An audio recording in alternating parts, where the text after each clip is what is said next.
지금 이 순간에도 세계의 어느 곳에서는 목숨이 왔다 갔다 하는 전쟁이 계속되어지고 있습니다. 우리의 삶에도 여러 가지 기도 제목들이 많이 있지만 1년 52주 한 번도 쉬지 않고 하나님 앞에 이렇게 주일 예배를 드릴 수 있는 것만으로도 참 감사하다라는 생각이 저절로 듭니다. 그래서 어쩌면 평안을 기원하는 이 샬롬이야말로 이 시국에 가장 필요한 인사말이 아닌가 싶습니다. 우리 1년 동안 예배 잘 드린 옆 사람에게 샬롬이라고 평안과 축복의 인사를 한번 나누어 볼까요? 옆 사람하고 인사 한번 샬롬 인사 한번 하시죠. 우리 포항기둥교회는 자랑거리가 참 많습니다. 어제도 우리 중고등부 학생들 23명이 이 예배당에 모여서 요셉에 대해서 하나님의 말씀을 열심히 듣고 기도도 하고 그리고 우복운동장으로 공을 사러 갔습니다. 교회차 한 대만으로는 부족해서 자가용 세대가 줄지어 학생들을 기억하는 모습을 보고 세상 사람들은 눈이 휘끌해져서 쳐다봅니다.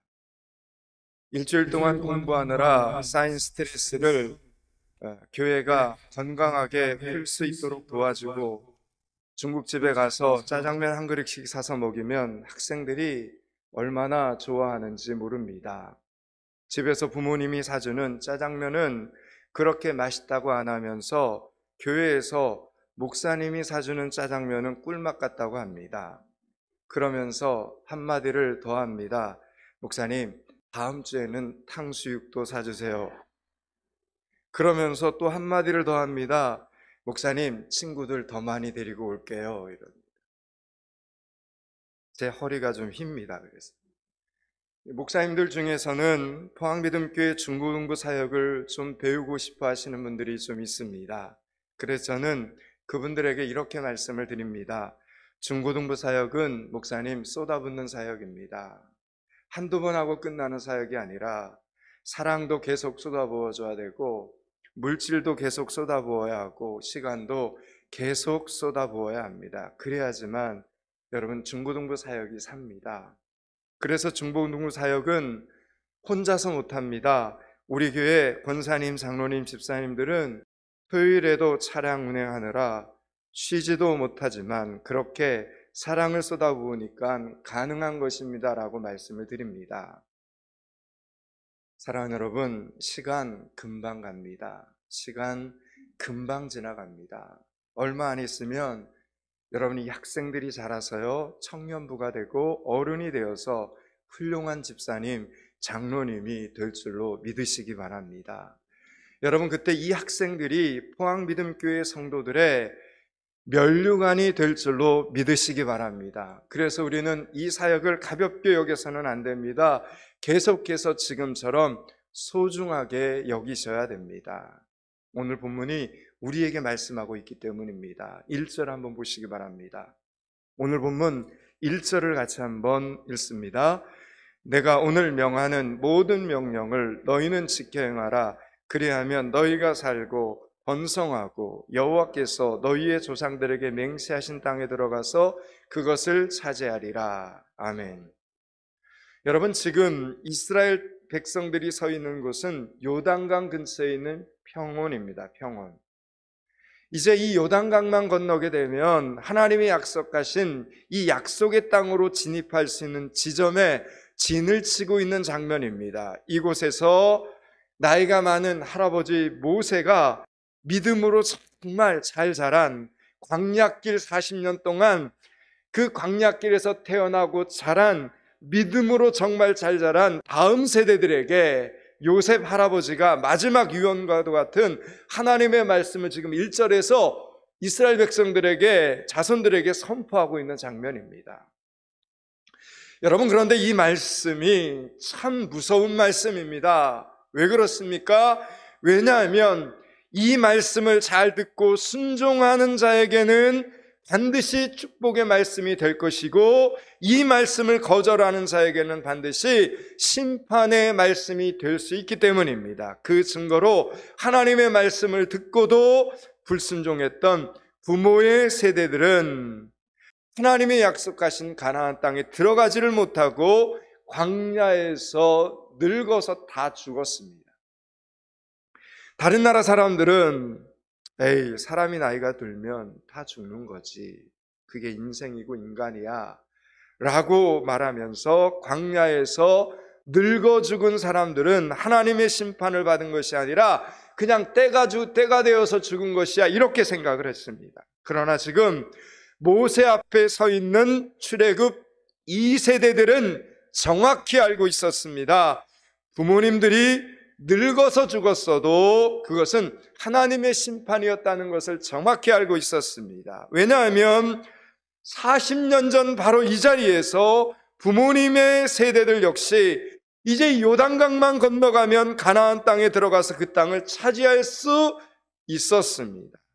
그런데 그때 10명의 정탐꾼들의 부정적인 이야기를 듣고 하나님을 원망하고 입으로 마음으로 생각으로 불평 불만을 퍼뜨렸습니다.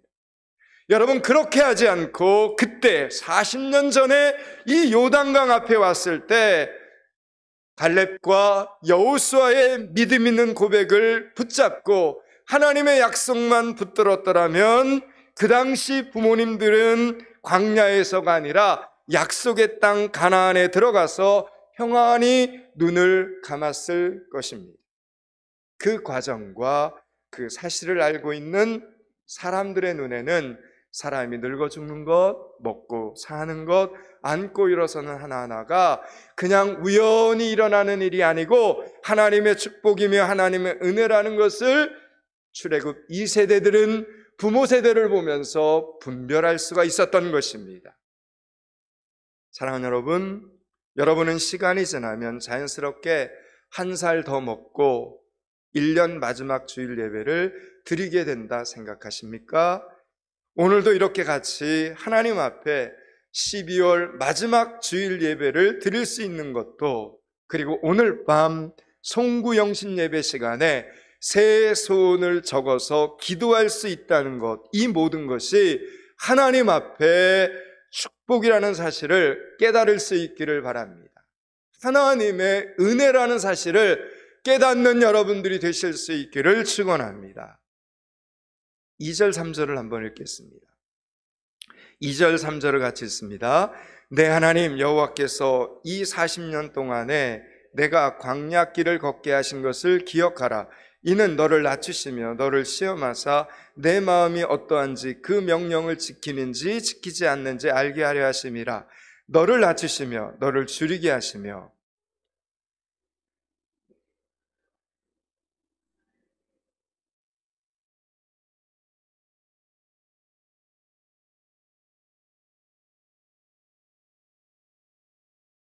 아멘. 부모님 세대가 하나님을 불신하고 원망한 것에 대한 심판으로 40일이면 그 당시에 가로지어 갈 수 있는 그 광야길을 무려 부모 세대는 그 불순종과 원망과 불평 때문에 무려 40년 동안 온 가족들이 다시 반복해서 광야길을 그냥 헤매야만 했습니다. 이 광야길이 여러분 결코 쉬운 길이 아니었습니다. 여러분, 광야는 낮의 기온이 40도, 50도까지 올라가는가 하면 반대로 밤에는 영하로 기온이 뚝 떨어집니다. 광야는 먹을 것도 없고 농사 지을 것도 없고 모래와 불볕더위와 선인장과 독사와 전갈들만 모여있는 곳이 광야입니다. 그러니 광야는 인간의 생존을 2중, 3중, 4중으로 위협하는 공간일 수밖에 없는 곳이 광야입니다. 그런데 지금 이스라엘 백성들은 그 광야에서 태어나고 자라서 어엿한 어른으로 성장을 했습니다. 여러분, 이것이 자연스러운 일이겠습니까? 이것은 기적 중의 기적이었습니다.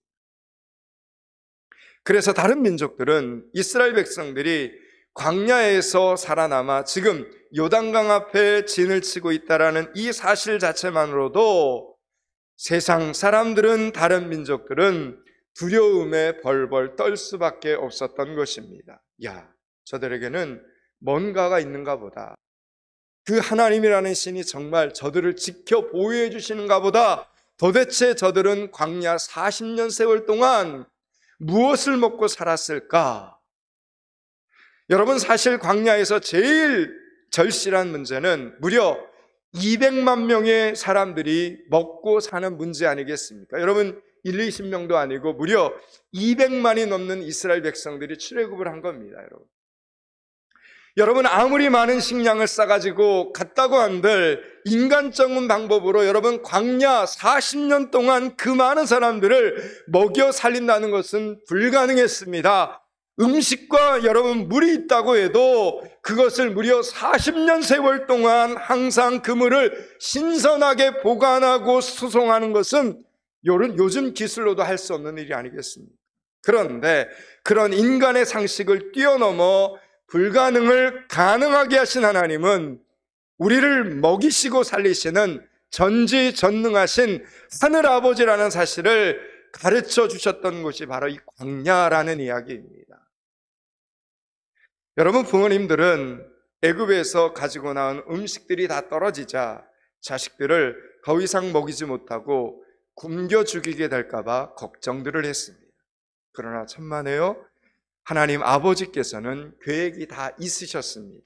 그것이 바로 만나 사건입니다. 3절을 우리 한 번만 더 읽습니다. 3절을 같이 읽습니다. 너를 낮추시며 너를 줄이게 하시며 또 너로 알지 못하며 내 조상들도 알지 못하던 만나를 내게 먹이신 것은 사람이 떡으로만 사는 것이 아니요 여호와의 입에서 나오는 모든 말씀으로 사는 줄을 내가 알게 하려 하심이니라. 아멘. 이제 어떻게 하지? 라고 걱정을 하는 순간 하늘에서 만나가 매일같이 내리기 시작을 했습니다. 여기서 중요한 것은 오늘 이 말씀처럼 만나는 너도 알지 못하고 내 조상들도 알지 못하는 음식이었다는 사실입니다. 전혀 상상해 본 적도 없고 전혀 경험해 본 적도 없고 인간의 생각으로는 도저히 만들어낼 수 없는 방법, 즉 하나님만이, 전능하신 하나님만이 하실 수 있는 방법으로 이스라엘 백성들을 먹여 살리셨다는 사실이 중요하다는 겁니다. 그래서 만나를 사람들이 처음 봤을 때 이스라엘 백성들은 하늘에서 내려온 떡가루 같은 것인데 이것이 뭔지 몰라서 이게 뭐냐 이렇게 하면서 그것을 먹었습니다. 그래서 만나의 뜻은 이게 무엇이냐, 이게 만나의 뜻입니다. 그 만나를 구워서도 먹고 삶아서도 먹었는데 무려 40년 동안 이것만 먹고도 이스라엘 백성들은 영양실조가 되지 않았습니다. 여러분도 알다시피 탄수화물만 너무 많이 먹으면 안 되고 단백질도 섭취해야 되고 좋은 지방도 먹어야 하고 비타민, 철분, 마그네슘, 섬유질까지 골고루 먹어야 한다는 것 때문에 먹기 싫은 야채도 우리는 열심히 먹고 있지 않습니까? 그런데 매일 똑같은 만나만 먹었는데 아이들은 눈, 코, 입, 발육 다 잘 되었고 남자들은 전쟁터에서 가나안 족속들과 용감하게 싸울 수 있을 만큼 아주 늠름하게 자랐습니다.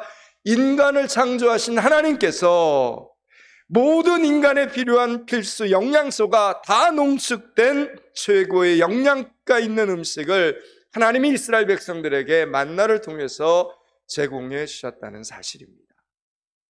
게다가 여러분, 그 많은 사람들에게 200만 명이 넘는 사람들에게 부족하지도 않도록 최고의 신선한 상태로 하늘의 냉장고에 보관했다가 제때 정확하게 하나님이 이스라엘 백성들에게 내려주셨습니다. 여러분, 이것을 이방 사람들이, 세상 사람들이 어떻게 이 사건을 이해할 수 있겠습니까? 사실 이스라엘 백성들도 이해할 수 없었습니다. 그들은 그냥 누리는 것입니다. 하늘 아버지가 어떤 과학적인 원리로 그 많은 음식을 보관했다가 매일같이 신선하게 제공해 주시고 해가 뜨면 남은 음식물 처리들이 걱정 없이 사그라들게 하시는지 이스라엘 백성들은 알 수 없었습니다. 여러분, 오늘 우리는 하나님께서 우리를 어떻게 먹이시고 입히시는지 우리의 경험과 지식으로 예측할 수도 없고 분석할 필요도 없습니다. 필요한 것을 부지런히 기도하고 하나님께서 주셨을 때는 하나님 감사합니다 하면서 기뻐하면서 누리는 것입니다. 마치 우리 중고등부 학생들이 짜장면 한 그릇 다 먹고 나서 집사님 감사합니다, 목사님 감사합니다 라고 인사 한번 하면 모든 것이 다 해결되는 것처럼 말입니다. 사랑하는 여러분, 오늘도 내일도 하늘 아버지가 주시는 것은 기도로 구하고 감사함으로 받는 것임을 기억하시기 바랍니다. 여러분, 오늘 세상 사람들에게 만나가 무서운 이유는 이스라엘 백성들을 먹여 살린 그 만나가 광야에서 왔다라는 것이, 이게 세상 사람들에게는 엄청난 충격이었고 두려움이었습니다. 여러분, 광야는 인간의 힘으로 먹을 것을 구할 수 있는 곳이 아닙니다. 그것을 알기에 세상 사람들은 마지막까지 어떻게 해서든지 광야로 들어가지 않으려고 합니다. 그런데 이스라엘 백성들은 하나님을 찬양하면서 광야로 자진해서 들어갔습니다. 그러더니 세상에 생산과 유통이 완전히 마비된 최악의 불경기와도 같은 그 광야에서 만나를 먹고 살아나더라는 것입니다. 그래서 세상 사람들은 놀라고 또 놀라는 것입니다. 여러분, 이 만나는 하늘의 자녀들에게만 주시는 하나님의 놀라운 선물이었습니다. 광야에는 다른 민족, 다른 사람들도 많았습니다. 그러나 유독 만나는 이스라엘 백성들에게만 내렸습니다. 그래서 세상 사람들은 어떻게 감히 흉내를 낼 수가 없었던 것입니다. 하나님의 자녀들은 세상에서 안 된다, 죽는다, 실패한다, 망한다 하는 곳에서도 하나님의 이름을 부르며 하늘의 생명줄로 살아나는 사람들임을 여러분 믿으시기 바랍니다. 그러므로 여러분이 어떤 어려운 상황에 처했더라도 여러분, 세상 사람들과 같은 선택을 해서는 절대로 안 됩니다. 여러분. 아무리 힘들어도. 여러분, 우리들의 마지막 방법은 아직 남아 있습니다. 우리들의 마지막 방법은 하나님이십니다. 살아계신 하나님, 전능하신 하나님이 우리의 마지막 방법입니다. 하나님을 마지막 방법으로 선택하는 사람도 잘하는 사람이지만 하나님을 첫 번째 방법으로 선택하는 사람이 가장 지혜로운 사람이라는 사실을 기억하는 여러분들이 되시기를 축원합니다. 4절 말씀을 읽겠습니다. 4절을 같이 읽습니다. 이 40년 동안에 내 의복이 헤어지지 아니하고 내 발이 부르트지 아니하였느니라. 아멘. 여러분, 이 말씀도 참 놀라운 말씀입니다. 여러분, 오늘 세상 사람들이 두 번째로 깜짝 놀라면서 저들의 혀를 내두르는 것이 바로 우리들의 발입니다. 여러분, 광야에서는 음식 못지않게 중요한 것이 옷과 신발입니다. 광야는 낮에 너무 뜨겁기 때문에 반팔을 도저히 입을 수가 없습니다. 여러분, 올해 우리나라도 여름에 무척 더웠습니다. 햇빛 때문에 피부가 너무 따가워서 남자든 여자든 팔토시를 기본적으로 착용하고 있었습니다. 그러면서 다녔습니다. 심지어는 양산을 들고 다니는 남자들도 많아서 올해 양산이 그렇게도 많이 팔렸다는 통계가 나왔습니다. 여러분, 광야에서는 팔까지 다 가린 긴 옷으로 낮에는 피부를 보호하고 기온이 급격하게 떨어지는 밤에는 그 옷을 이불처럼 사용을 했습니다. 또한 뜨거운 광야를 여러분 맨발로 걸었다가는 발에 다 화상을 입을 수밖에 없습니다. 반드시 그래서 신을 신어야만 하는데 희한하게도 40년을 신고 다니는데도 신발이 닳지를 않았습니다. 도대체 어떤 천으로 만든 옷이 40년 동안 헤어지지 않고 도대체 어떤 가죽으로 만든 신발이 40년 동안 멀쩡할 수 있겠냐라는 이야기입니다.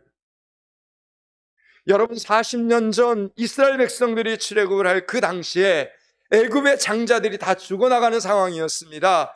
그런 급박한 상황이었기 때문에 쫓겨나오듯 부랴부랴 이삿짐을 제대로 챙겨서 홍해를 건널 수가 없었습니다. 그냥 대충 입던 옷 걸치고 신던 신 신고 우선 나오기에 급급했습니다. 그런데 하나님 아버지께서 기적 같은 방법으로 각자가 입은 옷과 신을 하나님의 방법으로 이걸 어떻게 표현할 코팅을 해주신 겁니다. 어른들은 그렇다 치고 여러분, 아이들이 자라면 키에 따라 더 큰 옷을 만들어 입혔을 텐데 그때도 또 그 옷을 하나님께서 하늘의 능력으로 코팅해 주셔서 떨어지지 않게 해주셨습니다. 그래서 이스라엘 백성들은 다른 민족들에게 구걸할 필요가 없었습니다. 광야 40년 세월 동안 어디를 가든지 어느 민족과 마주치든지 당당했습니다. 비록 최신 유행하는 스타일은 아니더라도 헤어지지 않는 옷을 입고 있었고 발에는 멀쩡한 신발을 신었습니다. 제때 매일같이 먹을 것을 먹을 수 있었기 때문에 개걸스럽게 남이 먹는 것까지 저들은 빼앗아 먹지 않았습니다. 언제 어디서나 하나님의 자녀로서의 품위와 예의를 갖출 수 있도록 하나님이 해주셨던 것입니다. 그래서 이스라엘 백성들이 40년 동안 광야를 건너느라 고생은 좀 많이 한 것 같지만 실제 그들은 다른 민족의 땅을 건널 때는 물도 돈을 주고 사 먹고 양식도 돈을 주고 사 먹겠다고 할 정도의 품위를, 하나님의 자녀로서의 품위를 유지할 수 있었던 것입니다. 여러분, 이방 민족들은, 세상 사람들은 그러한 사실들이 그 당시에 너무나도 두려웠던 것입니다. 아니, 자기들 같으면 절대로 살아날 수 없는 곳에서 무려 그 광야에서 40년을 살아남아서 그곳에서 자식을 낳아서 키우고 성장시킨 이스라엘 백성들이 무섭고 그 하나님의 보호하심이 더 무서웠던 것입니다. 5절과 6절을 보시기 바랍니다. 5절 6절을 같이 읽습니다. 너는 사람이 그 아들을 징계함같이 내 하나님 여호와께서 너를 징계하시는 줄 마음에 생각하고 내 하나님 여호와의 명령을 지켜 그의 길을 따라가며 그를 경외할지어다. 아멘.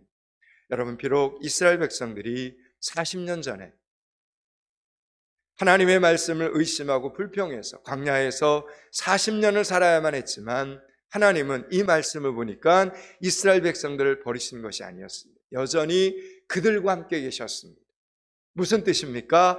이스라엘 백성들을 하나님이 그럼에도 싫어하지 않으셨다는 뜻입니다. 싫어하신 것이 아니라 하나님은 오히려 사랑하셨습니다. 그래서 무려 40년의 세월 동안 하늘의 기적으로 먹이고 입히시면서 세상 사람들 앞에서 아주 당당하게 어깨 펴고 살 수 있는 하나님의 백성들로 하나님이 친히 훈련을 시키신 것입니다. 1절 말씀을 다시 한번 보겠습니다. 1절을 같이 읽습니다. 내가 오늘 명하는 모든 명령을 너희는 지켜 행하라. 그리하면 너희가 살고 번성하여 여호와께서 너희의 조상들에게 맹세하신 땅에 들어가서 아멘, 아멘. 여러분, 오늘 이 신명기 이 말씀, 기록된 이 신명기에 자주 나오는 말씀이 있는데, 자주 나오는 단어가 있는데, 여러분, 그 단어는 바로 오늘이라는 단어입니다. 오늘. 여러분, 하나님께서는 오늘의 순종을, 지금의 순종을 아주 중요하게 생각하십니다. 요즘처럼 연말이 되면 지나간 시간에 대한 후회가 많아지면서 그때 그렇게 하지 말걸, 그때 그렇게 할걸, 이런 아쉬운 마음을 여러분 우리가 갖지 않습니까? 그러나 여러분, 아무리 안타까워도 우리는 과거로 돌아갈 수는 없습니다. 과거를 돌이킬 수는 없습니다. 우리가 확실하게 바꿀 수 있는 것은 오늘이고 지금이라는 겁니다. 현재 바로 이 순간입니다. 그래서 우리는 오늘 나에게 주시는, 오늘 우리 가정 가운데 주시는, 오늘 우리 공동체 가운데 주시는 하나님의 말씀에 순종하는 것이 중요합니다. 그리고 과거에 대한 대책 없는 후회보다 우리를 더 침체하게 만드는 것은 미래에 대한 대책 없는 불안감입니다. 미래에 대해서 걱정하고 염려하고 근심하는 것입니다. 그래서 우리 아파트 값이 계속 떨어지면 어쩌나, 안 팔리면 어쩌나, 병에 걸리면 어떡하지, 이 일이 잘못되면 어떡하나. 여러분, 누구나 다 미래에 대하여 걱정이 되지만 사실 걱정해도 아무 소용도 없습니다.